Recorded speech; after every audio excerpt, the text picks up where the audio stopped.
iki ni kiganiro 10 tonight, ikiganiro cya TV10 na Radio 10. Akaba ikiganiro kibagezaho imyidagaduro itandukanye, amakuru y'ibyamamare, amakuru y'abanyapolitiki, amakuru y'abanyamadini, abakinnyi b'umupira w'amaguru, abakinnyi ba filime n'abandi bagiye batandukanye. Uyu munsi rero muri 10 tonight tukaba dufite umutumirwa hano imbere yacu, akaba ari Mupasitoro. Yatangira yibwira abakurikiranye 10 tonight. Murakoze, ndabashimiye. Nitwa Pasitoro Rusine Josue, nkaba ndi umupasitoro wigenga.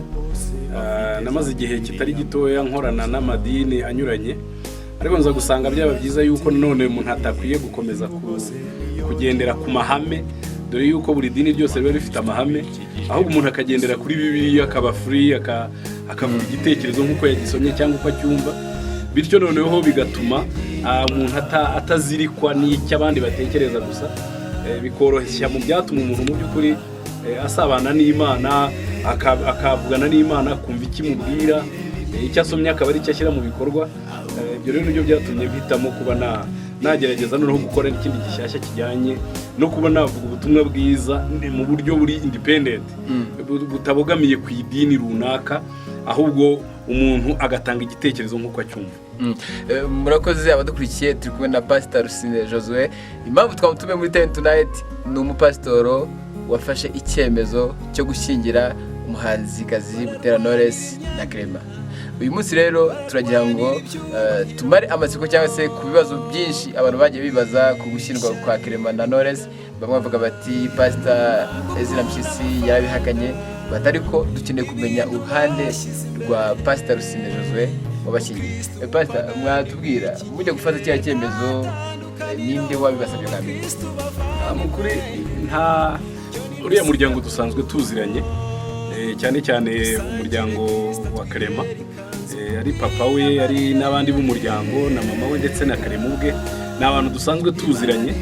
Uriya mukobwa nawe urabizi n'uwa hari iwacu mu karere ka Ruhango, ab'umuryango dusanzwe tuziranye. Igihe rero bansabaga yuko ntazashyingira buriya bukwe, ntabwo mu by'ukuri kuri jyeweho nta n'umwanya munini byantwaye, kuko icyambere nuko bashakaga gushyingirwa. Iyo abantu bashaka gushyingirwa, kuri jyewe ntabwo ari ibintu nibazaho cyane ngo ese ngo bimeze bite, ngo harimo ibiki. Tutabaciye mu ijambo, Pastor, yego, mutubwiye ko babasabye yuko mubashyingira, ariko amakuru yari ariho nuko cyase ukuri kwari kuriho nuko Pastor Mpyisi ari wari kubashyingira. Ese babasabye igihe ki? Ni igihe ki babasabye? Ayo makuru nge ntabwo nyafite. Icyo gihe mfite nuko bambwiye kubashyingira. Ibyabaye mbere ntabwo nari mbizi. Igihe rero bambwiraga bati dukeneye ko wadushyingira, ntabwo nigeze babaza ngo ese ngo byagenze gute mbere, ngo ese ngo kanaka mwaravuganye cyangwa ntimwavuganye mu itorero ry'uwanyu bimeze bite. Menyereye yuko abantu bakunda kugira ibibazo bitandukanye mu madini atandukanye, bigendeye ku mahame, cyane cyane buri dini nkuko nakubwiraga rigira ibyo byita amahame, kandi nayo ukuri kuko nyine umuryango wose ugira ibyo ugenderaho. Ariko noneho kubijyanye na Bibiliya, iyo ngewe njya gufata icyemezo nka kiriya, ntabwo ndeba ngo idini riniri ribyemera ricyari bivuga bitya. Ese aho tutarava aho ngaho, mutangiye mwatubwiye muti ndi pasiteri wigenga. Ese amategeko agenga amadini mu Rwanda, haba hari abapasitori bigenga? Icyo kintu kimaze kumvikana muri ino minsi, nubwo mbere bari mu bacyumva. Gusa ni pasiteri yigenga gute? Icyo kuvuga ngo ndi pasiteri wigenga bivuze nta kindi, so kuvuga ngo ndigenga, ahubwo ngengwa na Bibiliya. Ntabwo ndiho ngengwa n'amadini, nta dini ngenderaho. Nicyo bivuze ngo nigenga ugereranije n'amadini. Ntabwo ngewe ngengwa n'idini, nta n'umugambi mfite wo gushinga idini, ahubwo mfite umugambi yuko abantu b'Imana bagengwa n'Imana, bakagengwa n'ijambo ryayo, bakayoborwa n'imbaraga y'umwuka w'Imana. Uwo numva ari wo mugambi, kuko ibindi bitugenga ahubwo bizana y'abyo mategeko, noneho bigatuma ya mategeko yahura nayo twagombye kugereraho ijambo ry'Imana, ugasanga rimwe na rimwe ari ijambo ry'Imana ntabwo ahawe agaciro, ahubwo yandi y'abantu bishyiriyeho niyo ahawe. Murakoze cyane. Tugende none, reka tugende byimbitse ku ngingo y'umunsi yo kuba mwarashyingiye Knowless hamwe na Clement. Ese nko ku giti cyanyu, barabavuga bati bari abantu hari inzandiko baterekanye z'itorero, mubivugaho iki kuba mwarabashyingiye? Sinzi niba ese hari inzandiko bagize babereka mwebwe. njye nta nzandiko nigeze mbabaza kuko nta nzandiko mbaza.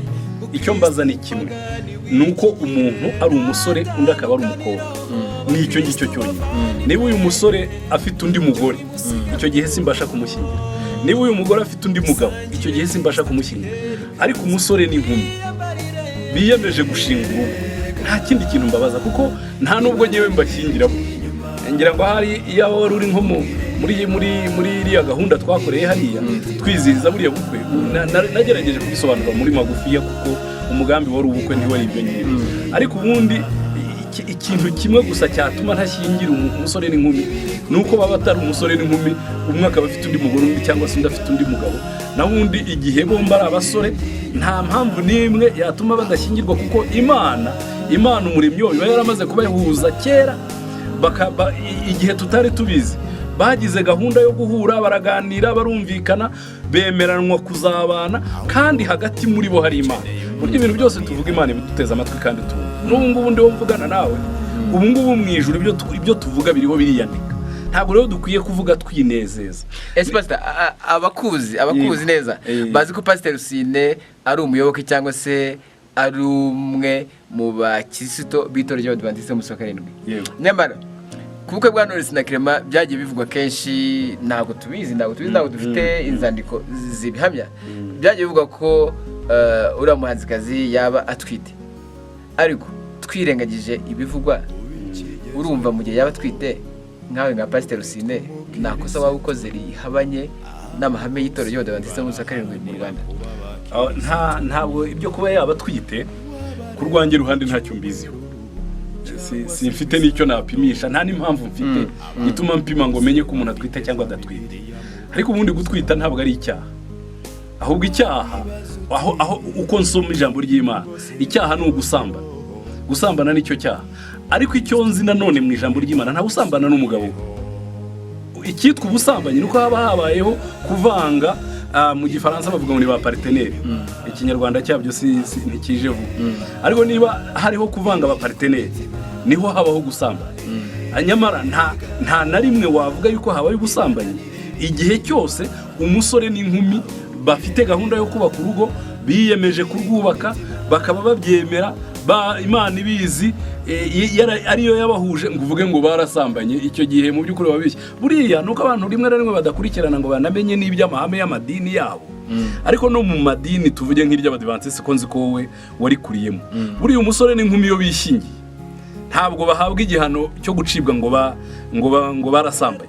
Ahubwo barabagaya gusa kuko batabinyujije muri gahunda y'itorero, bakabaha umugayo w'amezi 3. Bivuze ko nabo ubwabo bemera ko nta busambanyi bwaba. Ntabwo rero umusore n'inkumi bafitanye gahunda yo kubana habasha kubaho ubusambanyi. Bityo rero nta n'icyo nakurirwa mbaza ngo ese aratwite cyangwa ntatwite. Icyo gihewe nzi ntanababaza kuko nibo baje kukimbwira, nuko bafitanye gahunda yo kubana. Hari igihe bimaze umwaka, hari igihe bimaze imyaka 2. Bariya bo twaranaganiriye bambwiye yuko mu by'ukuri batangiye kwiyemeranya kuzabanya inzina mu myaka 3 ibanza.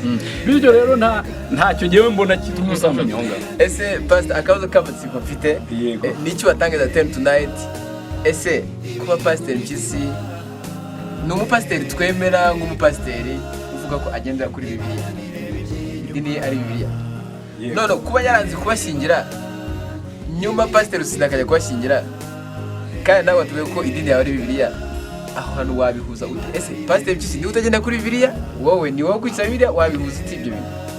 Pastor Byinshi ni umubyeyi nubaha cyane, ni umusaza nubaha, emwe no kumijyanye n'imyumvire y'ijambo ry'Imana ndamwubaha rwose. Gusa kw'iyo ngingo ntacyo mbasha gutangaza, ahubwo ni ubwe ubasha kubaza impamvu yaba yenda atarabashyingira. Sinzi yuko yaba yaravuze yuko yaba yaranze kubashyingira kuko Bibiliya ibimubuza. Sintekereza ko ari nacyo yakubwira. Ariko ubundi icyo nzi cyo nuko Pastor Byinshi ari umuntu ukwiye icyubahiro, ukwiye kubahwa, ukwiye guhabwa icyubahiro muri byose, ndetse no mu ijambo ry'Imana. Kuko iyo nkurikirana uko atwigisha, uko atugira inama, mbona ari umupasitoro wuzuye umwuka w'Imana. Nkumva rero nta indi comment navuga ku bijyanye n'ibimureba, ahubwo nkatekereza ko wazagira ubutwaro ukaba ari bubaza. Okay, ese iki gikorwa wakoze ni igikorwa cyiza, ariko nk'umuyoboke w'itorero ry'abadivantiste b'umunsi wa karindwi, iki gikorwa wakoze ntabwo wafite impungenge ko gishobora kuguteranya n'ubuyobozi bw'itorero ry'abadivantiste b'umunsi wa karindwi? Mu by'ukuri icyo kibazo ni ikibazo umuntu adusubize. Mushyingira ejo mushyingira Knowless na Clement, mwabashyingiye bivuga ko bashyingiriwe muri hedini? Ntabwo bashyingiriwe mu idini, nari nabivuze mbere. Ubundi buriya ntabwo umuntu ashyingirwa n'idini, nigeze kubikubwira. Ahubwo umuntu ashyingirwa n'Imana. Adamu na Eva, Imana imaze kubarema niyo yabahuje. Uyu munsi igikorwa Imana yakoze kiracyakomeza. Imana iracyahuza umusore n'inkumi. Hawe umusore ubu ngubu Imana igufitiye inkumi izabahuza mu kabana. Ntabwo pastor azababizi, nta padiri uzabubizi, ahubwo ni Imana yabaremye ibahuza. Noneho nyuma mwaramaze kunoganya, mwaramaze kumvikana, mukajye kubwira pastor. Urumva mu by'ukuri uruhare rwa pastor aho ngaho rwabaye ruhe. Twebwe nk'abapastor icyo dukora ni ukuza guserebra umunezero wo gushyira hagaragara ibyo umusore n'inkumi bayowe n'Imana bamaze kumvikana kera. Nkumva rero mu by'ukuri kubijyanye kandi n'icyombazaga kijyanye n'itorero ry'abadivantiste, nk'uko nakubwiye mbere cyangwa se niba nta nabikubwiye nabikubwira, ntabwo mu by'ukuri jewe nyoboka idini, jewe nyoboka Imana. Idini ni ahantu duhurira n'abavandimwe n'inshuti, tukaba twakungurana inama n'ibitekerezo, ariko tukayoboka umukiza. Twese tuyobotse umukiza. Abantu b'Imana rero icyo ikitubeshejeho, icyo tubakorera ni ukugira ngo banezerwe mu bitari bibi. Ndababara cyane iyo ndeba za comment zimwe z'abantu biyita abakirisitu, ugasanga n'abantu buzuye ishyari, abantu bafite urwangano muri bo, ariko kandi bagakomeza bakiyita abakirisitu. Umukristo suko akwiye kubameza, ahubwo umukristo ni umuntu ukugeza ubu nk'umupasiteri wigenga. Uri hehe, uri mubazwa muri rusengero, cyangwa se abagushaka ngo ubafashe bakubona gute, bimeze bite? Mu by'ukuri ntabwo nakubwira ngo ndabarizwa mu idini. Umuryango wanjye wose n'abadivantiste umunsi wa karindwi. Nanjye ubwanjye namaze igihe gito ndi umupasitoro w'abadivantiste umunsi wa karindwi. Ni itorero nubaha nk'itorero ry'umuryango. Ariko ubu muri iki gihe itorero ry'umuryango cyangwa itorero ry'Imana? Mu by'ukuri hariho ibintu byinshi abantu bavuga, icyo ni deba ndende. Amadini menshi burya niba atari yose, iyo yiherereye iwabo yiyita itorero ry'Imana. Ariko itorero ry'Imana maze igihe mbisobanura aho nkorera, ntabwo ubundi ubusanzwe umurimo w'ibwirizabutumwa gukorera kuri radio y'ubuntu butangaje, mu kiganiro ntanga buri sabato saa 2 z'ijoro ndetse na mu gitondo ku cyumweru saa 1 mu gitondo. Aho niho mbwiriza. Buri sabato bamwe bandi madini ni umunsi bita ku wa gatandatu, ariko ku badivantiste umunsi wa karindwi ni umunsi wa karindwi ari we sabato. Yego, ndabyumva neza, nuko nguko bimeze. Uwo munsi rero niho saa 2 z'ijoro ntanga ikigisho cyanjye kigenda kikagera mu Rwanda hose, kikaba cyajya nawe kubumva ikinyarwanda hanze y'u Rwanda, kiyobokamana. Hanyuma kigasubiraho none ku cyumweru mu gitondo saa 1. Ubundi no mu bindi biterane binyuranye aho abantu bantumiye naho nkabasha kuhabwiriza ubutumwa. Nagira ngo rero nyine nkubwire yuko ntabwo mu by'ukuri icyo nkora ngikora nshingiye ku idini, ariko ntaribagirwa itorero ry'Imana.